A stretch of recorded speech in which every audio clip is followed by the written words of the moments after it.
ನಮಸ್ಕಾರ ಸ್ನೇಹಿತರೆ. ಆಗಸ್ಟ್ನಲ್ಲಿ ಮಿಥುನ ಸೇರಿ ಈ 5 ರಾಶಿಯವರಿಗೆ ರಾಜವೈಭವದೊಂದಿಗೆ ಸಕಲ ಐಶ್ವರ್ಯ, ಗುರುದೇವನ ವಿಶೇಷ ಕೃಪೆ.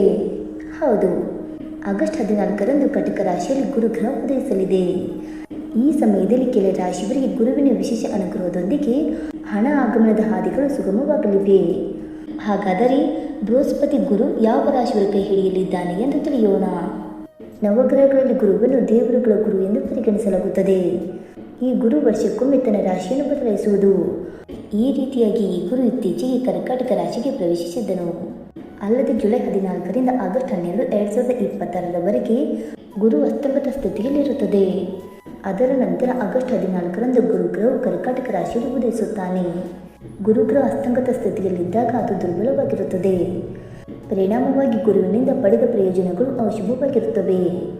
ಆದರೆ ಆಗಸ್ಟ್ನಲ್ಲಿ ಗುರುಗ್ರಹ ಉದಯಿಸುತ್ತಿದ್ದಂತೆ ಅದರ ಬಲವು ಹೆಚ್ಚಾಗುತ್ತದೆ. ಅದರಿಂದ ಪಡೆದ ಪ್ರಯೋಜನಗಳು ಅದ್ಭುತವಾಗಿರುತ್ತವೆ. ಗುರು ಉದಯಿಸಿದಾಗ 12 ರಾಶಿ ಚಕ್ರದವರ ಜೀವನದಲ್ಲಿ ಪ್ರಭಾವ ಬೀರುತ್ತದೆ. ಕೆಲವು ರಾಶಿಯವರಿಗೆ ವೃತ್ತಿ ಮತ್ತು ಹಣಕಾಸಿನ ವಿಷಯದಲ್ಲಿ ಉತ್ತಮ ಫಲಿತಾಂಶಗಳು ಸಿಗುತ್ತವೆ. ಹಾಗಾದರೆ ಈಗ ಕರ್ಕಾಟಕದಲ್ಲಿ ಗುರುವಿನ ಉದಯದಿಂದಾಗಿ ಯಾವ ರಾಶಿ ಚಕ್ರದವರಿಗೆ ಅದೃಷ್ಟ ಒಲಿದು ಬರಲಿದೆ ಎಂದು ತಿಳಿದುಕೊಳ್ಳೋಣ. ಬನ್ನಿ ಸ್ನೇಹಿತರೆ. ಅದಕ್ಕೂ ಮುಂಚೆ ನೀವು ನಮ್ಮ ಚಾನಲ್ಗೆ ಸಬ್ಸ್ಕ್ರೈಬ್ ಮಾಡದೆ ನೋಡ್ತಾ ಇದ್ದರೆ ದಯವಿಟ್ಟು ನಮ್ಮ ಚಾನಲ್ಗೆ ಸಬ್ಸ್ಕ್ರೈಬ್ ಮಾಡ್ಕೊಳ್ಳಿ ಸ್ನೇಹಿತರೆ.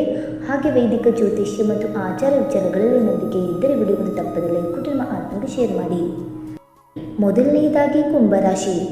ಗುರು ಕುಂಭರಾಶಿಯ 6ನೇ ಮನೆಯಲ್ಲಿ ಉದಯಿಸುತ್ತಾನೆ. ಇದು ನಿಮಗೆ ಪೂರ್ಣ ಅದೃಷ್ಟವನ್ನು ನೀಡುತ್ತದೆ. ದೀರ್ಘಕಾಲದಿಂದ ಬಾಕಿ ಉಳಿದಿರುವ ಕೆಲಸಗಳು ಯಶಸ್ವಿಯಾಗಿ ಪೂರ್ಣಗೊಳ್ಳುವುದು. ನೀವು ಕೆಲಸದಲ್ಲಿ ನಿಮ್ಮ ಜವಾಬ್ದಾರಿಗಳನ್ನು ಪೂರೈಸುತ್ತೀರಿ. ಹಣ ಇದ್ದಕ್ಕಿದ್ದಂತೆ ಬಂದು ಸಂಗ್ರಹವಾಗುತ್ತದೆ. ಆರ್ಥಿಕ ಪರಿಸ್ಥಿತಿ ಸುಧಾರಿಸುವ ಸಮಯ ಇದು. ಕುಟುಂಬದಲ್ಲಿ ಇದ್ದ ಸಮಸ್ಯೆಗಳು ಕೊನೆಗೊಳ್ಳುತ್ತವೆ. ಸಂಬಂಧಿಕರಿಂದ ನಿಮಗೆ ಬೆಂಬಲ ಸಿಗುತ್ತದೆ. ಹೊಸ ಮನೆ ಮತ್ತು ವಾಹನವನ್ನು ಖರೀದಿಸುವ ಅವಕಾಶಗಳು ಇವೆ. ಮನೆಯಲ್ಲಿ ಶುಭ ಘಟನೆಗಳು ನಡೆಯುವ ಲಕ್ಷಣಗಳು ಇವೆ. ಎರಡನೆಯದಾಗಿ ಮೇಷರಾಶಿ. ಮೇಷರಾಶಿಯವರಿಗೆ ಗುರು ಆಗಸ್ಟ್ 14ರಿಂದ ವಿಶೇಷ ಪ್ರಯೋಜನಗಳನ್ನು ನೀಡಲಿದ್ದಾನೆ. ಗುರು ನಿಮ್ಮ ಜಾತಕದ 4ನೇ ಮನೆಯಲ್ಲಿ ಉದಯಿಸುತ್ತಾನೆ. ಇದರಿಂದಾಗಿ ನೀವು ಕೆಲಸದಲ್ಲಿ ನಿಮ್ಮ ಪ್ರತಿಭೆಯನ್ನು ಪ್ರದರ್ಶಿಸಲು ಅವಕಾಶಗಳನ್ನು ಪಡೆಯುವಿರಿ. ಕುಟುಂಬ ಜೀವನ ಸಂತೋಷವಾಗಿರುತ್ತದೆ. ಹೊಸ ಹೂಡಿಕೆಗಳಿಂದ ಉತ್ತಮ ಲಾಭಗಳು ಸಿಗಲಿವೆ. ಕೆಲಸದಲ್ಲಿ ಇಲ್ಲಿಯವರೆಗೆ ಎದುರಿಸಿದ ಅಡೆತಡೆಗಳು ದೂರವಾಗುತ್ತವೆ. ಮನೆಯಲ್ಲಿ ಸಂತೋಷ ಹೆಚ್ಚಾಗುತ್ತದೆ. ಹಠಾತ್ ಆರ್ಥಿಕ ಲಾಭದ ಲಕ್ಷಣಗಳು ಇವೆ.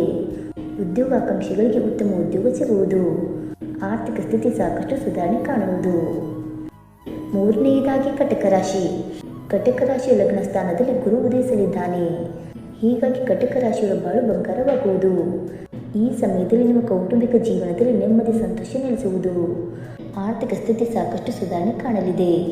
ಹಿಂದೆ ಮಾಡಿದ ಸಾಲಗಳನ್ನು ನೀವು ತೀರಿಸುವಿರಿ. ಸ್ವಂತ ಬುದ್ಧಿಯಲ್ಲಿರುವವರಿಗೆ ಅಪಾರ ಲಾಭವಿದೆ. ನಿಮ್ಮ ಆದಾಯದ ಮೂಲಗಳು ವೃದ್ಧಿಯಾಗುತ್ತವೆ.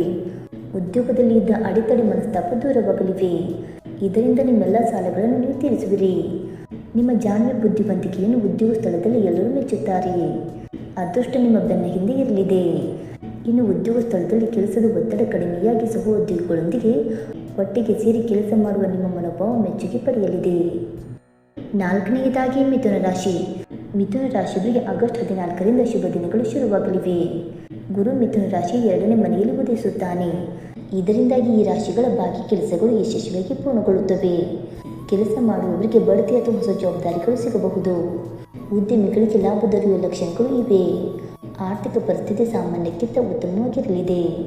ಹಣಕ್ಕೆ ಸಂಬಂಧಿಸಿದ ವಿಷಯಗಳಲ್ಲಿ ನಿಮಗೆ ಅನಿರೀಕ್ಷಿತ ಯಶಸ್ಸು ಸಿಗಲಿದೆ. ಜೊತೆಗೆ ದೀರ್ಘಕಾಲೀನ ಕಠಿಣ ಪರಿಶ್ರಮದ ಫಲಿತಾಂಶಗಳನ್ನು ಪಡೆಯುವಿರಿ. ಇನ್ನು 5ನೇದಾಗಿ ಕನ್ಯಾ ರಾಶಿ. ಕನ್ಯಾ ರಾಶಿಯ 9ನೇ ಮನೆಯಲ್ಲಿ ಗುರು ಉದಯಿಸುತ್ತಾನೆ. ಇದು ನಿಮಗೆ ವೃತ್ತಿ ಪ್ರಗತಿಗೆ ಅವಕಾಶಗಳನ್ನು ನೀಡುವುದು. ನೀವು ಉದ್ಯೋಗಗಳನ್ನು ಬದಲಾಯಿಸುವ ಬಗ್ಗೆ ಯೋಚಿಸುತ್ತಿದ್ದರೆ ಆಗಸ್ಟ್ ಅನುಕೂಲಕರವಾಗಿರುತ್ತದೆ. ವ್ಯವಹಾರದಲ್ಲಿ ಅನಿರೀಕ್ಷಿತ ಪ್ರಗತಿಯನ್ನು ನೀವು ಪಡೆಯುವಿರಿ. ವೆಚ್ಚಗಳು ಕಡಿಮೆಯಾಗುತ್ತವೆ. ಜೊತೆಗೆ ಉಳಿತಾಯ ಹೆಚ್ಚಾಗುವುದು. ನಿಮ್ಮ ಕುಟುಂಬ ಹಾಗೂ ಸ್ನೇಹಿತರಿಂದ ನಿಮ್ಮ ಕೆಲಸದಲ್ಲಿ ಸಂಪೂರ್ಣ ಬೆಂಬಲ ಸಿಗುತ್ತದೆ. ಜೊತೆಗೆ ನಿಮ್ಮ ಆತ್ಮವಿಶ್ವಾಸವೂ ಹೆಚ್ಚಾಗುತ್ತದೆ.